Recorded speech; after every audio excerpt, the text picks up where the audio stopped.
मैं मनोज मिश्रा टैली की advances classes में आपका हार्दिक अभिनंदन करता हूं और ये मैं उम्मीद रखता हूं कि मेरा पिछला वीडियो जो मैंने आपको कैपिटल अकाउंट से रिलेटेड बताया था तो आपको अच्छा समझ में आया होगा। तो अब हम टैली का अगला इम्पोर्टेंट ग्रुप बैंक अकाउंट्स के बारे में समझेंगे कि ये बैंक अकाउंट्स क्या है।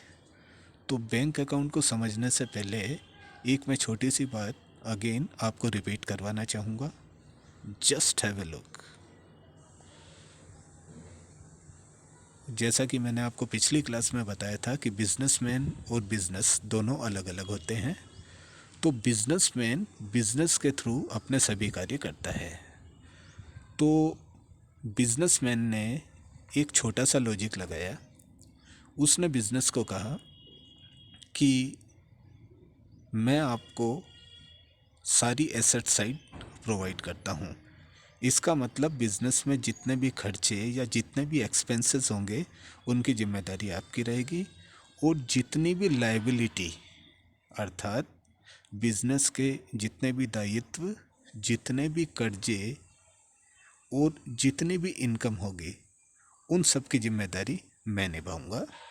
तो बिजनेसमैन ने बिजनेस से ये समझौता किया। तो इसी सिद्धांत पर हमारी अकाउंटिंग आज निर्भर करती है और यही हमारी अकाउंटिंग का बेस है। तो मैंने आपकी सुविधा के लिए यहाँ पर दो सेक्शन बना रखे हैं। First businessman, second business. Businessman की तरफ मैंने सभी लाइबिलिटीज़ या सभी रेवेन्यूज़ या सभी इनकम जो इसमें आएगी वो यहाँ रखे हैं, और बिजनेस के अंदर यहाँ सभी एसेट्स रखे गए हैं। तो ये एक छोटा सा डायग्राम हमें ये बात बताने में सहायता प्रदान करेगा कि टैली के जो 28 ग्रुप हैं उन 28 ग्रुप्स में से सभी ग्रुप्स का नेचर क्या है, अर्थात वो लायबिलिटी नेचर के हैं या एसेट्स नेचर के हैं। करेक्ट। तो हमें दिमाग में इस डायग्राम को रखना है जिसकी लेफ्ट हैंड साइड में लायबिलिटी और राइट हैंड साइड में एसेट्स होंगे। करेक्ट। ओके। तो अब हम डिस्कस करते हैं बैंक अकाउंट के बारे में। तो टैली का second important group bank account होता है। तो इस ग्रुप में सभी बैंक अकाउंट्स रखे जाते हैं। तो मैं ये भी कह सकता हूँ कि व्हेन वी डिपॉजिट और withdraw money from bank then this account is created by business. जब हम कोई भी पैसा बैंक में जमा कराते हैं या बैंक से निकलवाते हैं तो इस सिचुएशन के अंदर बिजनेस होता है वो बैंक के अकाउंट क्रिएट करता है, और इन अकाउंट को हम बैंक अकाउंट ग्रुप में रखते हैं। तो अब हम जानते हैं कि bank comes under current assets, hence it is of assets in nature. अब जैसे हम जानते हैं कि एसेट्स में बैंक आता है, तो बैंक अकाउंट का नेचर एसेट्स रहेगा। करेक्ट। ये हमें विशेष रूप से ध्यान रखना है। ओके। अब मैं अगर आपको बताऊं कि जैसे बैंक अकाउंट, तो नॉर्मली क्या होता है कि बैंक अकाउंट ऐसे तो बहुत प्रकार के होते हैं, लेकिन हम टैली में स्पेशली इन 3 प्रकार के अकाउंट्स को यूज़ करते हैं, जो है सेविंग अकाउंट, करंट अकाउंट और bank OD oblique OCC account. अब ये 3 प्रकार के अकाउंट हम टैली में यूज़ करते हैं, तो हम इन्हीं के बारे में अच्छा डिटेल में समझेंगे।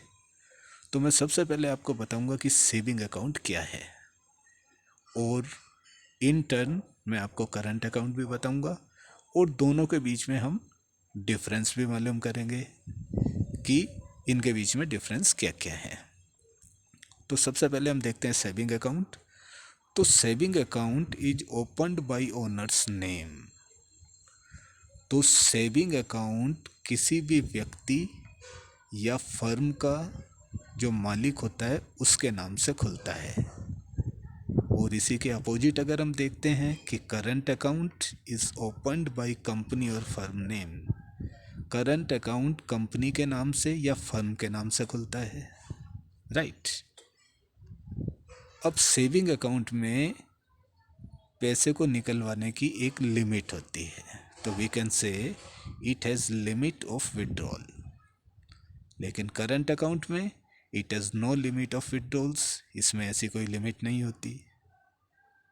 अब सेविंग अकाउंट में जो पैसा हमारा जमा होता है उस पर हमें इंटरेस्ट मिलता है, तो we can say we get interest in saving account. और इसका अपोजिट करंट अकाउंट में होता है। अगर करंट अकाउंट में हमारा पैसा है तो हमें कोई इंटरेस्ट नहीं मिलता। हमें सेविंग अकाउंट में पासबुक मिलती है, जबकि करंट अकाउंट में ऐसी कोई सुविधा नहीं होती, अर्थात करंट अकाउंट में हमें बैंक की तरफ से कोई भी पासबुक नहीं मिलती। तो ये सेविंग और करंट अकाउंट में डिफरेंसेस हैं। तो हम यहाँ पर बोल सकते हैं कि ये दोनों प्रकार के अकाउंट नेचर से एसेट्स होंगे, अर्थात both the accounts are assets in nature, right. अब इन दोनों अकाउंट्स को अच्छी तरीके से समझाने के लिए मैंने कुछ एग्जांपल्स आपके लिए रखे हैं, so just have a look over this slide. इसमें हम सबसे पहले फर्स्ट एग्जांपल देखते हैं। Opened current account in HDFC bank by ₹10,000। Company के मालिक ने HDFC बैंक के अंदर एक करंट अकाउंट खुलवाया है 10,000 रुपये देकर, राइट। तो इस सिचुएशन के अंदर अगर हम देखें तो बिजनेस दो प्रकार के अकाउंट बनाएगा और दोनों एसेट्स की तरफ होंगे, क्योंकि हम जानते हैं कि बैंक ये नेचर में एसेट्स टाइप का होता है, तो हमने एसेट साइड में इसे लिखा। तो बिजनेस दो अकाउंट बनाएगा, फर्स्ट बनाएगा कैश अकाउंट, सेकंड बनाएगा HDFC करंट अकाउंट। अब फर्म ने 10,000 रुपये HDFC सेविंग बैंक में जमा करा के अकाउंट खुलवाया है, तो इसका मतलब बिजनेस की तरफ से कैश निकल कर HDFC करंट अकाउंट में ट्रांसफ़र हुआ है। तो इस सिचुएशन के अंदर बिजनेस का कैश कम होगा, अर्थात एसेट्स विल डिक्रीज। यहाँ पर एसेट्स कम होगा और HDFC करंट अकाउंट में हमारा एसेट्स बढ़ेगा, अर्थात हमारा कैश इस अकाउंट में बढ़ेगा, तो यहाँ पर एसेट्स इंक्रीज होगा, करेक्ट। दूसरा एग्जांपल अगर हम देखते हैं कि open saving account in HDFC bank ₹5,000। अब हमने HDFC सेविंग बैंक में 5,000 रुपये से हमारा सेविंग अकाउंट खोला है, तो सेम वही कि बिजनेस इस सिचुएशन में दो अकाउंट क्रिएट करेगा, first cash account, second HDFC saving account.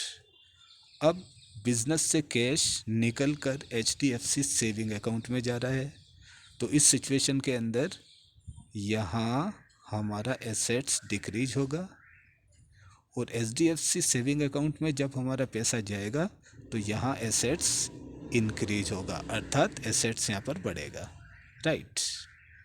अब हम तीसरा एग्जांपल देखते हैं। Withdraw cash from HDFC current account ₹4,000। इसका मतलब हमने HDFC करंट अकाउंट से 4,000 रुपये निकलवाए, राइट। तो इस सिचुएशन के अंदर बिजनेस अगेन दो प्रकार के खाते बनाएगा, first cash account, second HDFC saving account.